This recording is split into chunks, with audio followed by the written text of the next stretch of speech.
Assalamualaikum dear students, welcome to Bright Way Science Academy।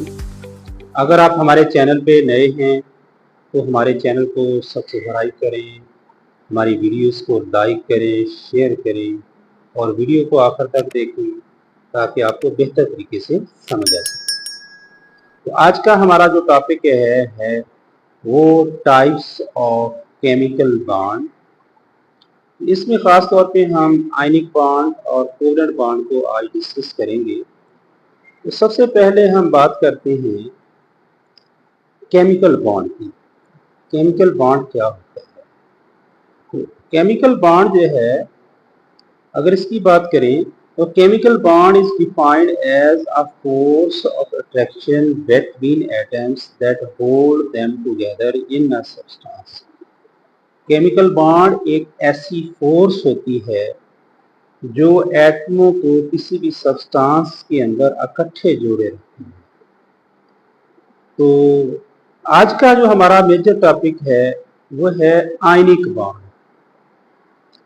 Ionic bond जो है, इसमें हमने जो है सबसे पहले इसको डिफाइन करते हैं।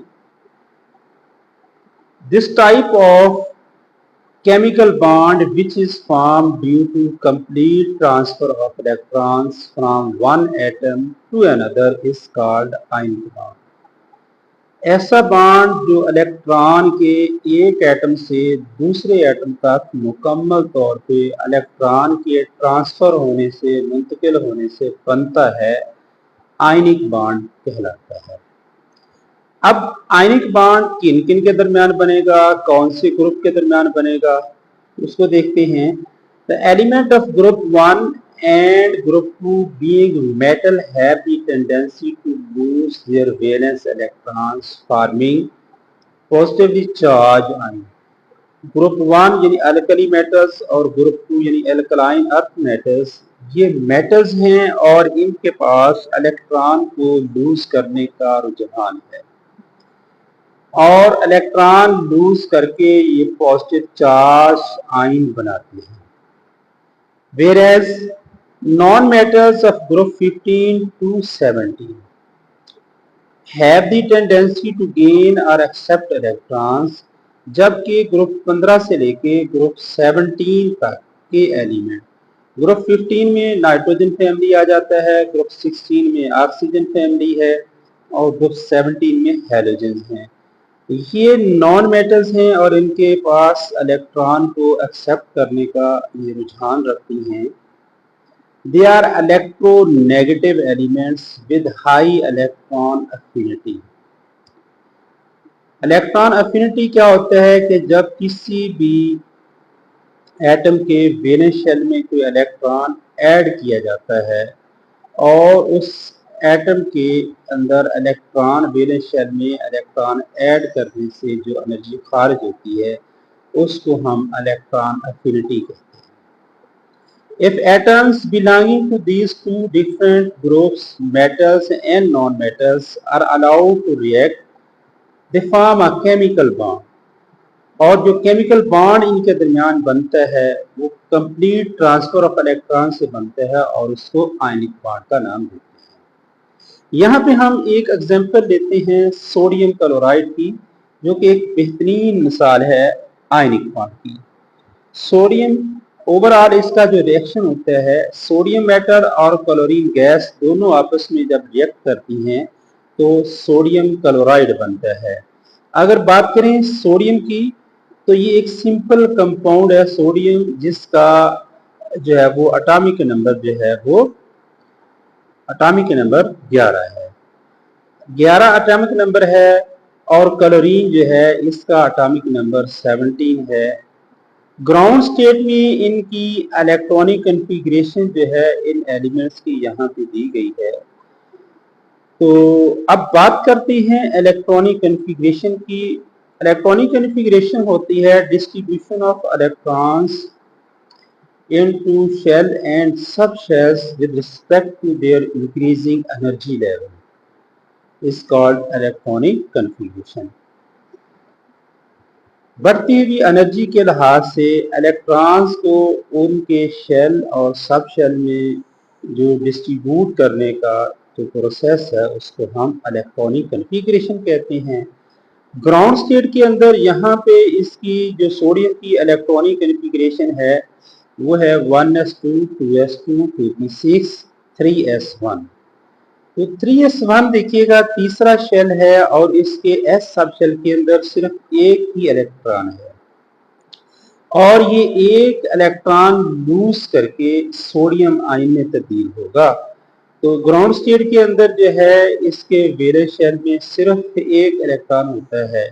जब ये एक इलेक्ट्रॉन लूज करेगा तो इसका दूसरा शेल जो है उसमें 8 इलेक्ट्रॉन पूरे हो जाते हैं और इसका जो है वो वैलेंस शेल मुकम्मल हो जाएगा।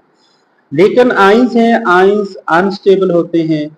और इसी तरह जो है क्लोरीन की बात करें तो क्लोरीन के ग्राउंड स्टेट के अंदर उसका क्योंकि एटॉमिक नंबर 17 है और ग्राउंड स्टेट में इसकी इलेक्ट्रॉनिक कॉन्फ़िगरेशन बनती है 1s2 2s2 2p6 3s2 3p5।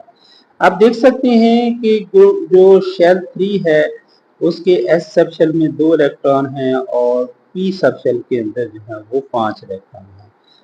5 और 2 टोटल 7 इलेक्ट्रॉन बनते हैं और इसको अपना ऑक्टेट मुकम्मल करने के लिए एक इलेक्ट्रॉन की जरूरत होती है। अब जो है देखते हैं कि the frame indicate the electrons in the valence shell of these elements. Sodium has only 1 electron and chlorine has 7 electron. हमने ये ऊपर जो सेटअप देखा जिसमें हमने एग्जांपल जो है वो इनके इलेक्ट्रॉनिक कॉन्फ़िगरेशन सोडियम की भी लिखी और क्लोरीन की भी लिखी। वहां पे हमने देखा कि जो सोडियम है उसके वैलेंस शेल में सिर्फ एक इलेक्ट्रॉन है और जो क्लोरीन है उसके वैलेंस शेल में 7 इलेक्ट्रॉन है। सोडियम बीइंग इलेक्ट्रोपॉजिटिव हमने इसको नाम इसलिए दिया क्योंकि इसके अंदर इलेक्ट्रॉन को लूज करने का, इलेक्ट्रॉन को देने का रुझान होता है। Sodium being electropositive element has the tendency to lose electron and chlorine being electronegative element has a tendency to gain electron. Electronegative इस लिहाज से हम इसको कह रहे हैं क्लोरीन को क्योंकि इसके अंदर इलेक्ट्रॉन को हासिल करने का ट्रेंड होता है। Therefore, they form positive and negative ions by losing and gaining electron respectively. So, they attain the electronic configuration to nearest noble gas. Sodium की बात करें तो सोडियम जो है वो एक इलेक्ट्रॉन लूज कर देता है। लूज करने के बाद इसकी इलेक्ट्रॉनिक कॉन्फ़िगरेशन नियॉन की तरह की हो जाती है। लेकिन ये जो है नियॉन की तरह की इलेक्ट्रॉनिक कॉन्फ़िगरेशन हासिल करने के बाद स्टेबल इलेक्ट्रॉनिक कॉन्फ़िगरेशन तो हासिल होगी लेकिन आयंस बन गया। आयंस जो हैं ये अनस्टेबल होते हैं। इसकी इलेक्ट्रॉनिक कॉन्फ़िगरेशन क्या बनेगी इलेक्ट्रॉन लूज करने के बाद? वो है 1s2 2s2 2p6। यहाँ पे देख सकते हैं कि इसका दूसरा शेल जो है वो कंप्लीट है और इसमें 8 इलेक्ट्रॉन है। इसने अपना ऑक्टेट मुकम्मल कर दिया और इसकी इलेक्ट्रॉनिक कॉन्फ़िगरेशन जो है वो नियॉन की तरह की होगी।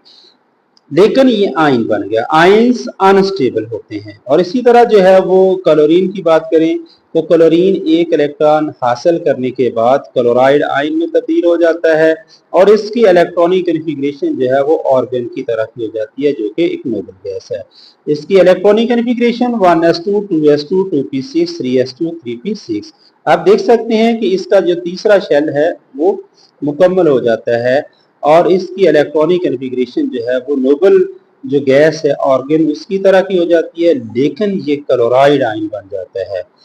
क्योंकि आयंस अनस्टेबल होते हैं तो ये दोबारा जो है स्टेबिलिटी हासिल करने के लिए आपस में सोडियम आयन और क्लोराइड आयन जो है आपस में रिएक्ट करेंगे और इनके दरमियान एक स्ट्रॉन्ग किस्म की इलेक्ट्रोस्टैटिक फोर्स ऑफ अट्रैक्शन पैदा हो जाएगी। इलेक्ट्रोस्टैटिक फोर्स ऑफ अट्रैक्शन क्या होती है? अपोजिट चार्जेस की वजह से जो दो आयंस के दरमियान फोर्स पैदा होती है उसको हम कहते हैं electrostatic force of attraction. By losing one electron from outermost shell, sodium becomes sodium ion and it is left with 8 electrons in the second shell, which will now become the valence shell. Sodium एक electron lose करने के बाद sodium ion में तब्दील हो जाता है। अब इसका जो पीछे वाला शेल है उसमें 8 इलेक्ट्रॉन पूरे हो जाते हैं जो अब इसका जो है वो शेल बन जाता है, वैलेंस शेल बन जाता है। और इसी तरह by gaining one electron, chlorine atom now also has 8 electron। और अगर बात करें क्लोरीन की तो ये 1 इलेक्ट्रॉन हासिल करने के बाद क्लोराइड आयन में तब्दील हो जाता है और इसका जो वैलेंस शेल है, तीसरा शेल जो है वो कंप्लीट हो जाता है। They stabilize themselves by combining with each other। पहले हमने बात की है कि ये आइंस में तब्दील हो जाते हैं। एक तरफ से तो इनकी इलेक्ट्रॉनिक कॉन्फ़िगरेशन नोबल गैसों की तरह की हो गई, लेकिन ये आइंस बन गए। आइंस क्योंकि अनस्टेबल होते हैं तो ये स्टेबिलिटी हासिल करने के लिए एक दूसरे के साथ मिलेंगे, कंबाइन होंगे। सोडियम आयन क्लोराइड आयन के साथ मिलेगा और ये सोडियम क्लोराइड बन जाता है। It is to be noted that only valence shell electron take part in this type of bonding। इस तरह की बॉन्डिंग में सिर्फ वैलेंस शेल के इलेक्ट्रॉन जो हैं वही हिस्सा लेते हैं, while other electrons are not involved। दूसरे इलेक्ट्रॉन इसमें हिस्सा नहीं लेते। In such type of reaction heat is usually given out। ऐसे रिएक्शन में आमतौर पे हीट खारिज होती है। The compound formed due to this type of bonding are called ionic bonds। इस तरह से बनने वाला जो बॉन्ड होता है उसको हम आयनिक बॉन्ड का नाम देते हैं। तो हमने देखा यहाँ पे जो आयनिक जो बॉन्ड होता है वो क्या होता है, यानी ऐसा बॉन्ड जो इलेक्ट्रॉन के एक एटम से दूसरे एटम तक मुकम्मल तौर पे ट्रांसफर होने से बनता है, वो आयनिक बॉन्ड कहलाता है। और ऐसे कंपाउंड जिनमें आयनिक बॉन्ड होगा वो आयनिक कंपाउंड्स कहलाते हैं। इसके बाद नेक्स्ट हमारा जो टॉपिक है वो है कोवेलेंट बॉन्ड। कोवेलेंट बॉन्ड की अगर तारीफ करें तो यहाँ पे जो सेकंड लाइन में आप देख सकते हैं, this type of bond which is form due to mutual sharing of electrons is called covalent bond. ऐसा बॉन्ड जो इलेक्ट्रॉन के बाहमी इश्तराक से बनता है कोवेलेंट बॉन्ड कहलाता है। अब बात यह है कि कोवेलेंट बॉन्ड बनेगा किन एटम्स के दरमियान। तो the elements of group 13 to group 17 when allowed to react with each other they form a chemical bond by mutual sharing of their valence shell electrons। जब ग्रुप 13 से लेके ग्रुप 17 तक के एलिमेंट्स को इजाज़त दी जाती है आपस में रिएक्ट करने की, तो ये म्यूचुअल शेयरिंग ऑफ इलेक्ट्रॉन करते हैं और इनके दरमियान जो बनने वाला बॉन्ड होता है वो कोवेलेंट बॉन्ड बन जाता है। The energy changes during the covalent bond formation are considerable value। जो एनर्जी की चेंज होती है उसकी कंसिडरेबल वैल्यूज होती है। एक रेयर सी आप कह सकते हैं कि मुनासिब सी मिकदार उस एनर्जी की होती है। When two atoms approach each other attractive forces develop between electrons। जब दो एटम्स एक दूसरे के करीब आते हैं तो उनके दरमियान जो है वो उनके इलेक्ट्रॉन्स के दरमियान एक जो है फोर्स ऑफ अट्रैक्शन पैदा हो जाती है। And nucleus of other atom, यानी एक एटम के इलेक्ट्रॉन और दूसरे के न्यूक्लियस के दरमियान फोर्स ऑफ अट्रैक्शन पैदा हो जाती है। Simultaneously repulsive forces between electrons of two atoms as well as between their nuclei are also created. तो इनके इलेक्ट्रॉन के दरमियान जो है रिपल्सिव फोर्सेस भी पैदा होती हैं। When the attractive forces dominate due to decrease in distance between those two atoms। जब इन दो एटम्स के दरमियान फासला कम होने की वजह से जो अट्रैक्टिव फोर्सेस हैं वो डोमिनेट कर जाती हैं, a chemical bond is formed between them। तो इनके दरमियान एक केमिकल बॉन्ड बन जाता है। तो formation of hydrogen, chlorine, nitrogen and oxygen gases, चंद एक एग्जांपल्स हम यहाँ पे देखेंगे। अब इसकी टाइप्स की तरफ बढ़ते हैं। Types of covalent bond as describe, the covalent bond is formed by mutual sharing of electrons between two atoms। The electron that pair up to form a chemical bond are called pair electrons या bonding electrons। Bond pair कहलाता है। Electrons का वो pair जो bonding में हिस्सा लेता है वो बॉन्ड पेयर कहलाता है। और दूसरी बात आती है लोन पेयर की, तो वो इलेक्ट्रॉन्स जो बॉन्डिंग में हिस्सा नहीं लेते वो लोन पेयर कहलाते हैं। Depending upon the number of bond pair, covalent bond is classified into 3 types। जितने बॉन्ड पेयर बनेंगे उसकी बना पे इसको 3 टाइप्स दी गई हैं कोवलेंट बॉन्ड को। सबसे पहले इसकी हम देखेंगे वो है single covalent bond. Single bond covalent bond क्या होता है? One when one electron is contributed by each bonded atom, one bond pair is formed and forms a single covalent bond।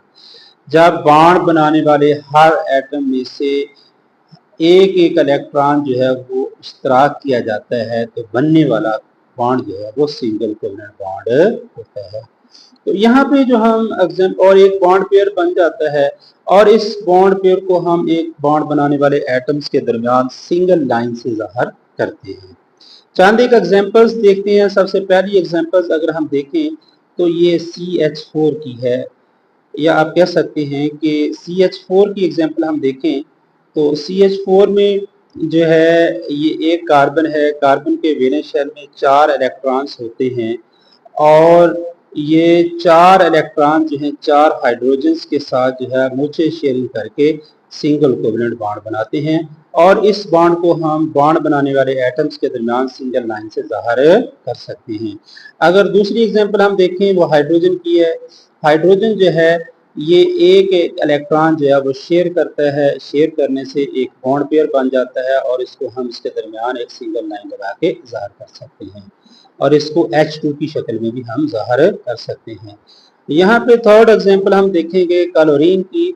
Chlorine के वैलेंस शेल में जो है वो 7 electron होते हैं। ये अपना ऑक्टेट मुकम्मल करने के लिए 2 क्लोरीन जो है वो एक एक इलेक्ट्रॉन शेयर करती हैं। एक क्लोरीन के इलेक्ट्रॉन्स को हमने डॉट से और दूसरे क्लोरीन के इलेक्ट्रॉन को हमने क्रॉस से जाहिर किया हुआ है और इनके दरमियान एक बॉन्ड पेयर बन जाता है और इस तरह से जो है इसको हम जो है वो एक सिंगल लाइन से जाहिर कर सकते हैं। जो नेक्स्ट एग्जांपल हम देखेंगे वो HCl की है। HCl में एक हाइड्रोजन जो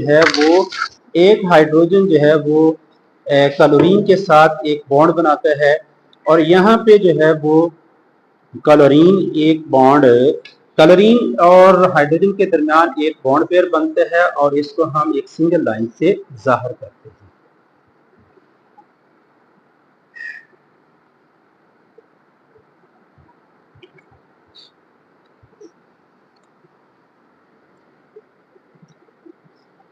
तो नेक्स्ट हम बढ़ते हैं जी डबल कोवलेंट बॉन्ड की तरफ। डबल कोवलेंट बॉन्ड जो है जब हर बॉन्ड बनाने वाला एटम जो है वो 2-2 इलेक्ट्रॉन जो है वो कंट्रीब्यूट करता है तो इनके दरमियान जो है एक डबल कोवलेंट बॉन्ड बन जाता है। When each bonded atom contribute 2 electrons to bond pair are shared and a double covalent bond are formed। 2 bond pair जो है वो शेयर होते हैं, इसके दरमियान जो है वो डबल कोवलेंट बॉन्ड बन जाता है। डबल कोवलेंट बॉन्ड को हम बॉन्ड बनाने वाले एटम्स के दरमियान डबल लाइन लगा के जाहिर करते हैं। और इसी तरह इसकी एग्जांपल जो है, सबसे पहले इसकी एग्जांपल जो देखेंगे वो है ऑक्सीजन की। ऑक्सीजन जो है इसके वैलेंस शेल के अंदर जो है वो 6 इलेक्ट्रॉन होते हैं और हर ऑक्सीजन जो है वो 2-2 इलेक्ट्रॉन शेयर करती है और इस तरह से इनके दरमियान जो है वो एक डबल कोवलेंट बॉन्ड बन जाता है। 2 बॉन्ड पेयर की बना पे जो है वो 2 सिंगल लाइन से इसको जाहिर किया जाएगा और इस तरह जो है वो इसका ऑक्टेट जो है दोनों का मुकम्मल हो जाता है और इसको हम ऑटो की शक्ल में भी जाहिर कर सकते हैं। और नेक्स्ट एग्जांपल इसकी जो हम लेंगे डबल कोवलेंट बॉन्ड की वो है ईथीन। ईथीन जो है इसमें 2 कार्बन एटम जो हैं आपस में डबल कोवलेंट बॉन्ड बनाते हैं, 2-2 इलेक्ट्रॉन शेयर करते हैं और इनके दरमियान 2 बॉन्ड पेयर बन जाते हैं और इस तरह से जो है बाकी जो है 2-2 हर कार्बन के पास जो इलेक्ट्रॉन हैं वो हाइड्रोजन के साथ सिंगल कोवलेंट बॉन्ड बनाएंगे और इस तरह जो है कार्बन कार्बन के दरमियान हम इस बॉन्ड को डबल लाइन से जाहिर करेंगे और इस तरह जो है ये एक डबल कोवलेंट बॉन्ड बन जाता है। अब नेक्स्ट हम बढ़ते हैं ट्रिपल कोवलेंट बॉन्ड की तरफ। ट्रिपल कोवलेंट बॉन्ड जो है when each bonded atom contribute 3 electron, जब हर बॉन्ड बनाने वाला 3 इलेक्ट्रॉन जो है वो शेयर करता है तो इस तरह से इनके दरमियान ट्रिपल कोवलेंट बॉन्ड बन जाता है। ट्रिपल कोवलेंट बॉन्ड को बॉन्ड बनाने वाले एटम्स के दरमियान 3 लाइनें लगा के जाहिर किया जाता है। तो इसकी जो एग्जांपल्स हैं ट्रिपल कोवलेंट बॉन्ड की वो नाइट्रोजन और एसिटाइलिन है। नाइट्रोजन और एसिटाइलिन है। तो अगर नाइट्रोजन की बात करें तो नाइट्रोजन के वैलेंस शेल में 5 इलेक्ट्रॉन होते हैं। तो ये हर जो नाइट्रोजन है वो 3-3 इलेक्ट्रॉन जो है वो शेयरिंग में डालती है और इस तरह इनके दरमियान एक ट्रिपल कोवलेंट बॉन्ड बन जाता है। और ट्रिपल कोवलेंट बॉन्ड को हम जो है वो 3 लाइनों से ज़ाहिर करते हैं बॉन्ड बनाने वाले एटम के दरमियान। अब नाइट्रोजन के पास, हर नाइट्रोजन के पास एक एक लोन पेयर पीछे बच जाता है। तो बॉन्ड पेयर जो है 3 बने और एक लोन पेयर है और इस तरह इसका ऑक्टेट जो है वो मुकम्मल हो जाता है। इसको N2 की शक्ल में भी ज़ाहिर किया जा सकता है। अब इसके बाद अगर बात करें तो हमारे पास नेक्स्ट जो एग्जांपल है वो एसिटाइलिन है। एसिटाइलिन इसका फार्मूला होता है C2H2। तो यहाँ पे 2 कार्बन एटम आपस में ट्रिपल कोवलेंट बॉन्ड बनाते हैं। ट्रिपल कोवलेंट बॉन्ड बनाने की बना पे एक एक इलेक्ट्रॉन इनके पास पीछे बचता है, वो हाइड्रोजन के साथ सिंगल कोवलेंट बॉन्ड बना देता है। और ट्रिपल 3-3 इलेक्ट्रॉन इन्होंने शेयर किए थे और 3 बॉन्ड पेयर बन गए थे। हर बॉन्ड पेयर को हमने एक लाइन से ज़ाहिर किया। तो 3 बॉन्ड पेयर थे, ट्रिपल कोवलेंट बॉन्ड बना, तो हमने बॉन्ड बनाने वाले एटम यानी कार्बन के दरमियान जो है वो ट्रिपल लाइन 3 लाइनें लगा दी। तो इस तरह जो है ये हमारे पास एसिटाइलिन के दरमियान जो है वो ट्रिपल कोवलेंट बॉन्ड जो है वो पाया जाता है। तो आगे जो है हम बात कर रहे थे इलेक्ट्रॉनिक कन्फिगरेशन की, जिस तरह हमने पहले भी डिफाइन किया। Electronic configuration of valence shell of atom is shown in small dots or crosses around the symbol of the element. Each dot or cross represents an electron. This is a standard method of Lebesgue to describe the electronic configuration of valence shell of an atom. किसी भी atom के valence shell को ज़ाहिर करने के लिए हम electron को ज़ाहिर करने के लिए हम डॉट और क्रॉस को ज़ाहिर करते हैं। बॉन्ड बनाने वाले एटमों में एक के इलेक्ट्रॉन को डॉट से, दूसरे के इलेक्ट्रॉन को क्रॉस से ज़ाहिर करेंगे और ये लीबेस्क स्ट्रक्चर डायग्राम कहलाती है। ये था जी आज का हमारा टॉपिक। उम्मीद करते हैं आपको हमारी वीडियो पसंद आई होगी। हमारे चैनल को लाइक करें, शेयर करें, सब्सक्राइब करें।